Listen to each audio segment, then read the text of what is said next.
Welcome to all pathfinders. UP में Uttar Pradesh university of medical sciences के द्वारा स्टाफ नर्स के लिए एक नई भर्ती प्रक्रिया की शुरुआत की गई है, जिसमें कुल 220 पदों के लिए आवेदन पत्र मांगे गए हैं।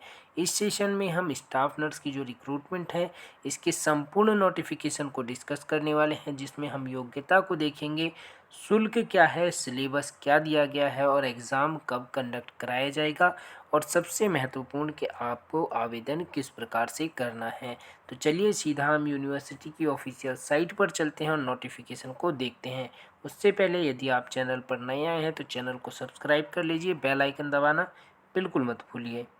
जैसा कि आप देख सकते हैं, हम upums.ac.in की ऑफिशियल साइट पर आ चुके हैं, जो कि Uttar Pradesh university of medical sciences Saifai Etawah की ऑफिशियल साइट है।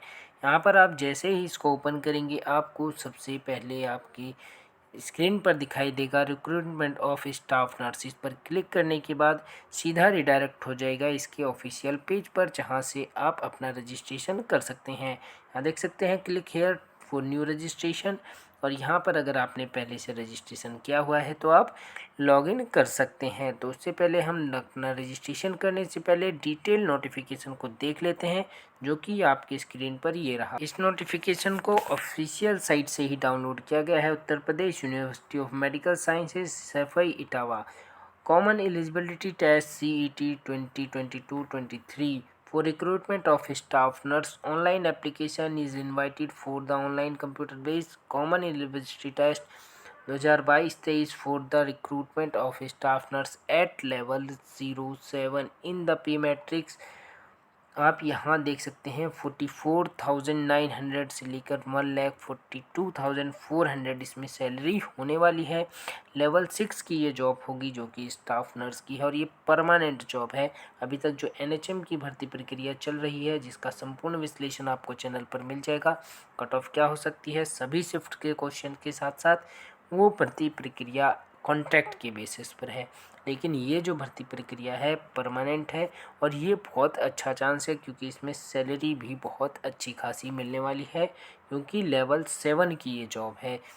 तो आइए हम देखते हैं कि एलिजिबिलिटी क्राइटेरिया क्या क्या लिया गया है, यहाँ पर क्या मांगा गया है। Eligibility criteria for appearing in CET आप देख सकते हैं। एसेंशियल क्वालिफिकेशन में BSc nursing from an institute of university recognised by Indian Nursing Council, यानी कि स्टेट नर्सिंग काउंसिल या इंडियन नेशनल नर्सिंग काउंसिल के द्वारा मान्यता प्राप्त BSc नर्सिंग या BSc ऑनर्स नर्सिंग में आपने BSc नर्सिंग किया होना चाहिए, या उसके अलावा BSc पोस्ट सर्टिफिकेट या पोस्ट बेसिक BSc नर्सिंग इसको कहा जाता है, ये आपके पास होना चाहिए। साथ ही आपका रजिस्ट्रेशन भी काउंसिल में होना चाहिए, registered as a nurse midwifery with the state या इंडियन नर्सिंग काउंसिल।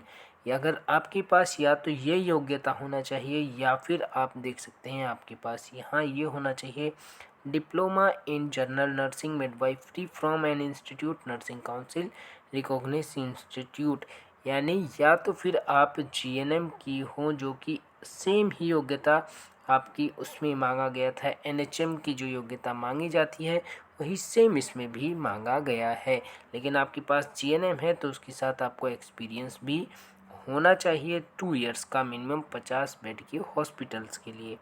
आगे हम देख लेते हैं, ये योग्यता हो गया। जो एज लिमिट है, एज लिमिट सबसे महत्वपूर्ण कि 18 से 40 वर्ष के बीच के जो भी कैंडिडेट्स हैं वो इसके लिए अप्लाई कर सकते हैं, और एज का कैलकुलेशन 1 जनवरी 2023 तक के लिए किया जाएगा। और SC OBC और ST के लिए जो भी छूट है या PWD की, वो सिर्फ और सिर्फ उत्तर प्रदेश के कैंडिडेट्स को ही इनका फ़ायदा होने वाला है। अदर स्टेट के कैंडिडेट अगर अप्लाई करते हैं तो वो जनरल में के लिए अप्लाई कर सकते हैं, जनरल कैंडिडेट्स के लिए। नीचे देखते हैं सबसे महत्वपूर्ण, जो कि नंबर ऑफ़ वैकेंसीज सबसे महत्वपूर्ण, जो कि 220 पद हैं टोटल, जिसमें SC के 46, ST के 4 पद हैं, OBC के 60, EWS के 22 और अनरिजर्व कैटेगरी यानी जनरल के कुल 88 पद हैं। इन सबको ऐड करने के बाद टोटल 220 पदों पर ये भर्ती प्रक्रिया होने चल रही है। नीचे देख लेते हैं जो कि इसमें आरक्षण कुछ इस प्रकार से दिया गया है। और सबसे महत्वपूर्ण आप यहाँ देख सकते हैं इम्पोर्टेंट में कि इन 220 पदों में से 80% जो पद हैं वो महिलाओं के लिए आरक्षित हैं और मात्र 20% पद ही मेल्स के लिए हैं। यानी मेल्स के लिए मात्र 44 पद यानी 44 पदों के लिए मेंस एलिजिबल होंगे। इसमें बाकी अन्य सभी पदों पर फीमेल्स कैंडिडेट एलिजिबल होंगी, जो कि रिजर्वेशन इसमें कर दिया गया है। आप इसको बहुत ही महत्वपूर्ण है देख सकते हैं। अब बात करते हैं कि एप्लीकेशन फ़ीस क्या होगी। इसकी एप्लीकेशन फ़ीस काफ़ी ज़्यादा है, जो कि 2360 रुपये आपको टोटल अनरिजर्व कैटेगरी में पे करनी होगी। और ईडब्ल्यूएस और ओबीसी के लिए भी आपको 2360 रुपये ही पे करने होंगे। एससी और एसटी कैटेगरी के लिए 1416 रुपये पे करना होगा, जिसमें कि आवेदन शुल्क 1200 है और जीएसटी आपको 18% यानी 216 रुपये देना है, तो टोटल 416 रुपये। इसी प्रकार से जनरल ओबीसी और ईडब्ल्यूएस की जो फीस है 2000 और जीएसटी 360, तो ऐड करने के बाद 2360 रुपये फ़ीस पे करनी है। ये काफ़ी ज़्यादा फीस है, लेकिन इसका एडवांटेज भी है कि फ़ीस की वजह से जो नंबर ऑफ़ फॉर्म हैं वो काफ़ी कम आने वाले हैं, क्योंकि कैंडिडेट्स अधिक फ़ीस पर फॉर्म जो है अप्लाई नहीं करते हैं। तो ये भी फ़ायदा होने वाला है। यदि आपने एनएचएम के तहत तैयारी की थी एग्ज़ाम की चैनल से, तो निश्चित रूप से आप इसमें भी सफलता पा सकते हैं, क्योंकि सिलेबस बिल्कुल सिमिलर दिया गया है, सिर्फ नंबर ऑफ़ क्वेश्चंस को बढ़ाया गया है। बाकी सिलेबस बिल्कुल सेम है जैसा कि एनएचएम का था, उसको भी हम आगे डिस्कस करने वाले हैं। अब देखते हैं नीचे, जो कि यहाँ पर आप देख सकते हैं कि ऑनलाइन एग्ज़ाम कराया जाएगा, कंप्यूटर बेस्ड एग्ज़ाम होगा, जो कि एग्ज़ाम आप देख सकते हैं और उसकी डेट आपको बाद में इन्फॉर्म कर दी जाएगी, यहाँ जैसा कि दिया गया है। एप्लीकेशन फॉर्म फिल करने के लिए कैंडिडेट्स को आप सबसे पहले अपना रजिस्ट्रेशन करना होगा, जो कि अभी हमने आपको बताया ऑफिशियल साइट से। फॉर्म आपको फिलअप करना है, जो भी डिटेल्स आएगा। डॉक्यूमेंट्स जो हैं स्कैन फ़ोटो आपका लगेगा, सिग्नेचर और अदर रिक्वायर्ड डॉक्यूमेंट्स जो कि नीचे आपको दिए गए हैं, अभी हम देखने वाले हैं। फ़ीस पेमेंट करनी है और फॉर्म का प्रिंट आउट ले लेना है। अब बात करते हैं कि फॉर्म कब से कब तक अप्लाई किए जाएंगे, यानी डेट्स के लिए जो महत्वपूर्ण डेट हैं। 20/1/2023 से आवेदन प्रक्रिया शुरू हो चुकी है और 9/2/2023 तक आप फॉर्म को भर सकते हैं। यानी 20 तारीख से आवेदन प्रक्रिया स्टार्ट हो गई है और 9 तारीख तक ये आवेदन प्रक्रिया चलने वाली है, 9 फरवरी 2023 तक। अगर बात करें एज रिलैक्सेशंस की, तो अभी हमने आपको ऊपर ही बताया, ये सिर्फ ओबीसी एससी एसटी जो कि उत्तर प्रदेश के कैंडिडेट्स हैं उन्हीं के लिए ही एप्लीकेबल होने वाला है। और सबसे महत्वपूर्ण कि कास्ट सर्टिफिकेट जो ओबीसी कैंडिडेट्स का है वो 30 जून 2022 के बाद का होना चाहिए। उससे पहले का अगर आपके पास है तो वो यहाँ एक्सेप्ट नहीं किया जाएगा। Certificate issued before this date will not be acceptable, यानी इससे पहले अगर आपका सर्टिफिकेट है तो वो नहीं एक्सेप्ट किया जाएगा। इसीलिए आप अपने सर्टिफिकेट पे देख लीजिए, क्योंकि ये प्रॉब्लम्स ओबीसी कैंडिडेट्स के साथ हमेशा आती है। अब नीचे सबसे देखते हैं कि डॉक्यूमेंट क्या क्या रिक्वायरमेंट है।